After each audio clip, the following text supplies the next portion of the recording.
I nderuar ati shenjtë, të nderuar shenjtor, ndoshta kur I dëgjojmë këto fjalë I shenjë, shenjtor, që unë po ja u drejtoj juve edhe priftit, ndoshta na duken si të tepërta. Çfarë po thot, ne si jemi shenjtor. Të dashur të krishterë, sot është një diel e veçantë që në kalendarin liturgjik quhet e diela e të gjithë shenjtorëve dhe festohet gjithmonë mbas Pendikostis ose 50 dhjetores, të cilët ne festuam të dielën që shkoi, pra zbritja e Shpirtit Shenjtë mbi apostujt. Në këtë të diel kisha mblidhet në nderim dhe kujtim të gjithë shenjtorëve që në shekullin e parë, në kohën ku jetojmë dhe deri tek shenjtorët e kohës së fundit. Dhe gjithë thirrja që Krishti I bëri apostujve, dishepujve ishte: bëuni të përsosur ashtu si ati juaj është I përsosur. Dhe apostull Petro thot: dhe ashtu si është I shenjtë ai që ju thiri, dhe ka fjalën për Isu Krishtin, edhe ju bëni të shenjtë, sepse është të shkruar: bëuni të shenjtë ashtu si dhe ai është I shenjtë. Gjithë thirrja jonë nga Perëndia, atë me anë të Birit, nëpërmjet Shpirtit Shenjtë, në kish është të bëhemi shenjtor. Prandaj mos u çuditni për atë që thash në fillim. Në shekullin e parë, krishterët e përshëndesin njëri tjetrin me termin shenjtor. Shumë letra të apostullit Pavlit titullohen ose drejtohen të krishterëve shenjtor.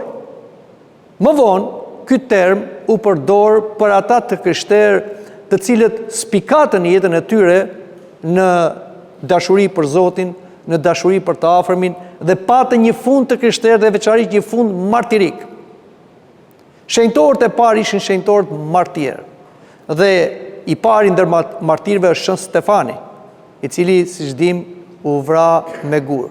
Dhe pastaj vazhdojnë shenjtorë të tjerë martirë nga apostujt, nga dishepujt, dhe duhet dim se 3 shekujt e parë janë martirizuar 11 milion të krishterë.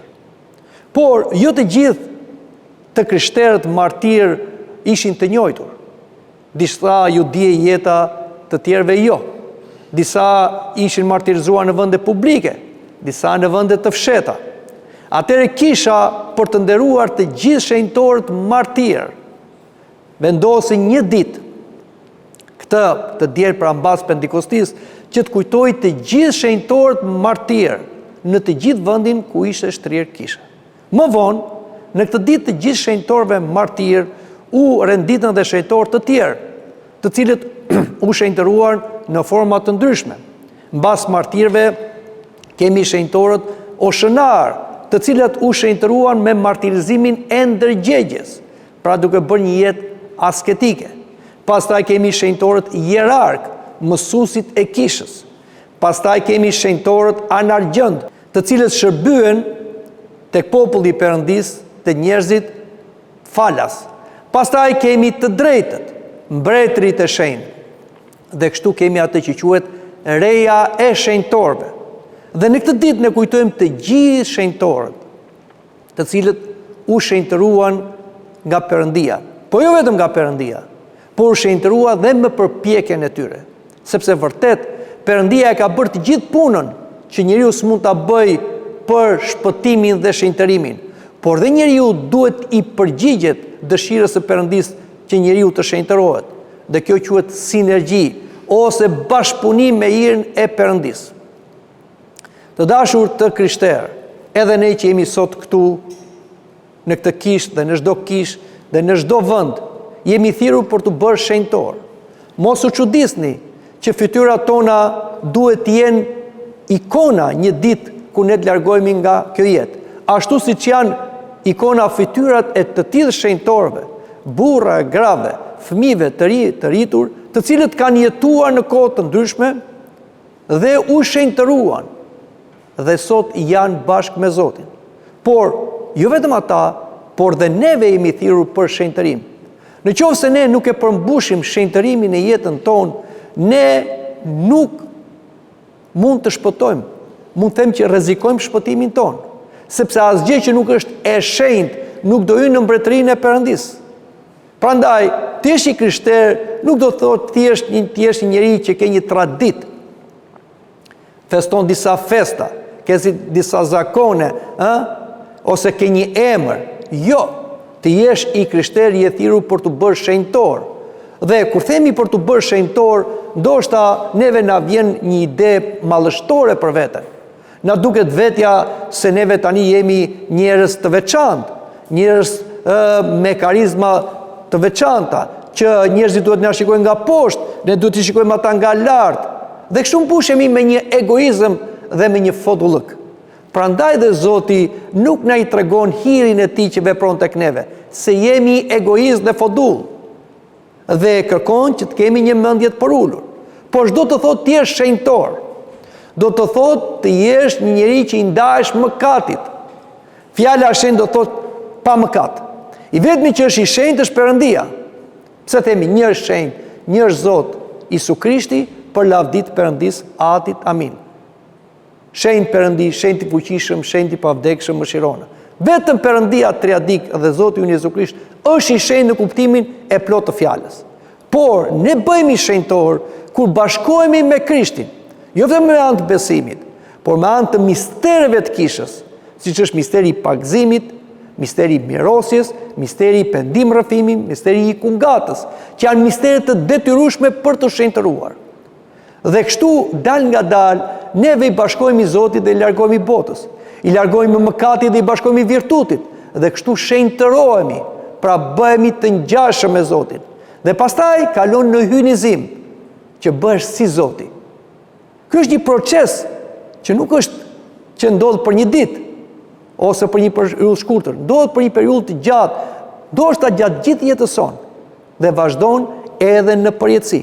Po gjithë qëllimi i jetës sonë nuk është thjesht të bëhemi të mirë, njerëz me edukat, jo, ose moralist, të bëhemi shenjtor, pavarësisht se të tjerëve kjo duket absurditet ose një egoizëm, por ne është një realitet i prekshëm. Pse neve kemi mundësi të bëhemi shenjtor? Jo vetëm thjesht në retorik, por kemi fuqin për të bërë shenjtor. Që në momenti që Shpirti i Shenjtë erdhi mbi apostujt dhe mbi gjithë ata që u pagzuan atë ditë 3000 veta dhe pastaj që nga ajo ditë dhe deri në fund Shpirti i Shenjtë qëndron në kishë dhe është në kishë dhe do të jetë në kishë, ai na mundson shenjtërimin ton. Ne kemi marrë shpirtin e Atit, shpirtin e Birit, që Shpirti i Shenjtë. Dhe ky Shpirti i Shenjtë pra na shenjtëron neve me përpjekjet tona, me anë të mistereve të kishës. Pra, tani e kemi fuqin, tani e kemi mundësin për të bërë shenjtor. Çështja është, duam apo s'duam neve. Prandaj dhe Zoti na ka lënë një kohë, edhe na jep mundësi që ne ta shfrytëzojmë atë kohën, jo vetëm për të jetuar në këtë kohë, jo vetëm për të shtuar, jo vetëm për të mbijetuar, por për të shenjtëruar. Prandaj gjërat duhen ndarë. Ka kohë për Zotin, ka dhe kohë për gjërat e botës. Ka kohë për lutje, ka kohë për virtutin, ka dhe kohë për punën, ka dhe kohë për qetësi. Ka kohë për të qarë, ka kohë dhe për qeshur. Pra njeriu duhet ta ndaj kohën, dhe gjithë kohën ta shpenzoj për gjërat e kësaj bote që shkojnë, si lakmi e syve, dëshirimi i mishit dhe krenaria e jetës, që nuk janë prej Atit, por duhet t'ja përkushtojë dhe Zotit. Prandaj është kaq e rëndësishme mbajtja në kishë, siç është e diela. Zoti gjithë ditë e javës nuk na detyron të shkojmë në kishë. Ama të dielën thotë 2 orë duhet jeni në shtëpinë time. Dhe nuk është për mua, është për ju, është për shenjtërimin tuaj, për shlirimin e barrës së mëkatit dhe për pastrim, ndriçim, shenjtërim, fuqi për të vazhduar jetën. Dhe jo vetëm për mbijetuar, por për të shenjtëruar. Kështu ka vepruar gjithë ta shenjtor. Por çështja është, a neve Shpirtin e Shenjtë ose hirin e Shpirtit të Shenjtë që na dha në ditën e pagëzimit, a e shfrytëzojmë, a punojmë, a kemi sinergji, apo thjesht e lëmë aty të burgosur në zemrën tonë, në kasafortën e zemrën tonë, si një valutë ose pasuri e vën pa punë. Dhe një ditë Zoti do na i marrë atë. Dhe kështu ne do mbetemi në errësirën e mëkatit. Dhe do t'i japi atyre të cilët kanë punuar më shumë, që do t'ju shtohet. Prandaj, mos u çuditni që jemi thirrur për të bërë shenjtor. Dhe nëse nuk bëhemi shenjtor, dështojmë për këtë, ne jo vetëm të dështojmë në thirrjen e Perëndis, po do dështojmë dhe të bashkohemi me Zotin. Dhe do jemi për jetë të ndarë nga Zoti. Dhe kjo është një gjë e tmerrshme, se i kishim të gjitha mundësitë dhe nuk deshim, jo se nuk na u dhan. Dhe diçka tjetër, si nderohen shenjtorët? Shenjtorët nuk nderohen thjesht duke bërë festa, siç është edhe dita e shenjtorit, që është shumë e mirë, ose duke marrë dhe emrin e shenjtorit, që është shumë e mirë. Shenjtorët nderohen duke imituar shenjtorin. Prandaj secili prej nesh duhet ta njohë shenjtorin të cilit i ka marrë emrin, me cilën feston në ditën e shenjtorit, që quhet dhe dita e emrit. Është absurde që mos të dish jetën e shenjtorit tënd. Aq më shumë dhe mos të dish për shembull ti lutesh atij, ose dhe troparin, ose himnin që këndon kisha. Duhet t'i dim këto gjëra. Dim shumë gjëra tjera, por nuk dim atë që është më e rëndësishme. Imitimi i shenjtorit është që ta njohësh jetën dhe ti ta praktikosh. Normalisht, ne nuk mund t'i përngjajmë shenjtorin në çfarë bëri shenjtori, sepse ka shenjtorë të cilët janë hierark të kishë. Ne ndoshta nuk bëhemi klerik, ose janë shenjtorë që janë asket, ne ndoshta nuk shkëputemi nga bota. Por ne imitojmë virtutet e shenjtorit, përurësinë, besimin, dashurinë, sakrificën, durimin. Të gjitha këto ne i shikojmë te shenjtori të cilin i kemi marrë emrin. Dhe këto ne imitojmë. Dhe nuk mund të ankohemi se ne jemi njerëzit më fatkeq, ne jemi njerëzit që na bën padrejtësi më të mëdha, ne jemi njerëzit që kemi gjërat më të vështira. Jo, lexojini shenjtorët tuaj, sa kanë vuajtur ata në jetë, sa kanë duruar, sa janë padrejtësuar. Por ata nuk u larguan nga rruga, as nuk u ankuan, duruan deri në fund. Si thotë Zoti, me durimin tuaj do fitoni shpirtin tuaj. Ai që duron deri në fund, ai do shpëtojë. Rruga e besimit nuk është një rrugë e lehtë, është rrugë e vështirë. Si e tha Zoti, e dëgjuat sot, kush do të vinë mbas meje të moj, vetëm të marrë kryqin, e të më ndjek pas. Dhe kush do nën, baba, grua, fëmijë, prona, më shumë se mua, nuk është i vyer për mua. Pra, ne duam Zotin mbi gjithë shka, dhe duam tjetrin si veten tonë. Kjo është rruga e shenjtërisë, që nuk është rrugë e lehtë, është rrugë sakrifice dhe vetmuimi deri në gjak. Çfarë thoshte Shën Pajisa Gjoriti? Shenjtorët në fillim thot, ose shenjtorët më përpara nesh jep një gjak për të fituar parajsën. Po ne çfarë do t'i japim? Si mund të shkosh në parajsë ti thjesht me të qeshura, me argëtime, me përtatësinë tënde? Madje edhe as të diel nuk vjen kish. Dhe kërkon dhe parajsën? Jo, mos u gënjeni për këtë. Zoti do të na shpërblej sipas besimit dhe sipas punëve. Zoti është transparent. Zoti është i vërtet. Zoti është i drejtë. Besimi dhe puna jote do të shpëtojë. As besimi pa punën, po as dhe puna pa besim. Pra duhet të jesh ortodoks në besim, të kesh doktrinë në vërtet, jo në doktrinë heretike, po duhet të kesh dhe punë të besimit. Ndryshe një besim pa vepra është i vdekur. Dhe vepra pa besim janë të humbura. Këto duhet i kemi neve për të shenjtëruar. Dhe diçka tjetër është shumë e rëndësishme, shpeshherë neve jemi të padrejtë me shenjtorët. Pse jemi të padrejtë? Ndoshta edhe në ambientin kishtar, neve ju bëjmë elozhe shenjtorëve. Madje edhe kur shkruan jetën e shenjtorëve, ndonjëherë retushohet. Për shembull, nuk thuhen bëmat e shenjtorëve se na duken shumë hiperbolike, na duken si prralla neve, por ndonjëherë dhe gabimet e shenjtorëve nuk thuhen. Dhe ne na duket sikur shenjtorët janë disa alien që zbresin nga qielli dhe themi, ne nuk mund të bëhemi si këta janë veçantë nga neve, të ka lindur veçantë, jetuan veçantë. Jo, është gabim. Shenjtorët kanë qenë si ne, me mish dhe gjak. Madje kanë bërë dhe gabime. Por shenjtorët nuk qëndruan në gabim. Ky është ndryshimi. Sepse ne bëjmë gabim, justifikojmë gabimin, mbetemi në gabim. Kurse shenjtori dhe kur gaboj si njeri, u kthye tek Perëndia me pendim, me përulësi dhe ndryshoi, bëri të pamundurën dhe Zoti e shpërblevi. Prandaj kemi dhe shenjtorë të cilët kishin një jetë shumë mëkatare, por u lartësuan në lartësinë më të madhe të virtutit. Edhe pse e filluan mirë jetën e besimit rrëzuan nga egoizmi, nga krenaria, por prapë ngritën. Dhe këto janë shembuj për neve, që dhe ne kur rrëzohemi, mos justifikohemi ose mos dëshpërohemi, por të ngrihemi deri në çastin e fundit. Shenjtor do ketë deri në fund. Ka sot shenjtor që bota akoma qëndron. Në qoftë se shenjtor do ishin larguar, bota do ishte prishur me kohë. Dhe kur largohen shenjtorët nga bota, atëherë do vi fundi i botës. Dhe jemi thirrur të bëhemi shenjtor. Madje shenjtorët e kohës së fundit, që ne po jetojmë, për ata që kanë sy për të parë e vesh për të dëgjuar, do jenë shenjtorët më të mëdhenj, sepse në kohëra të vështira dalin dhe shenjtorë të mëdhenj.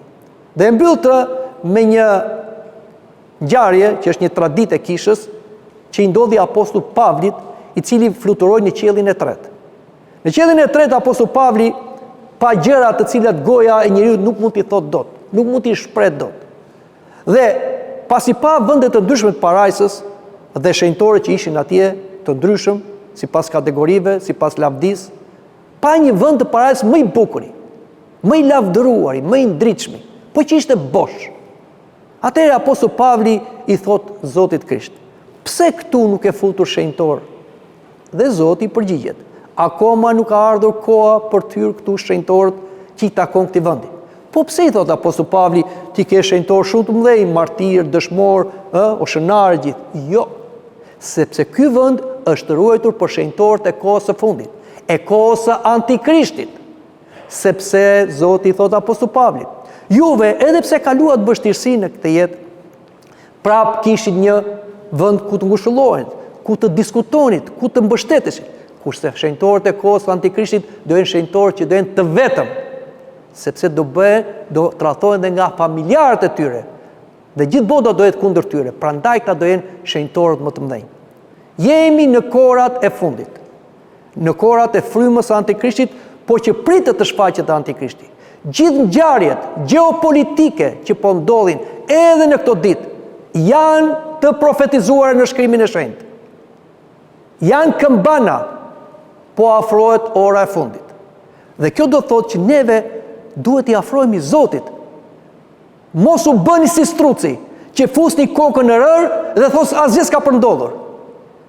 Po kur ndodhin të tjerë, pse s'do ndodhin tek ne? Dhe është koha që thotë Shën Paisi, nuk do ketë më krishteri hipokrit. O me Zotin, o kundër Zotit. O të shenjtë, o mëkatar. Le ta zgjedhim vetë sipas dëshirës. Amin.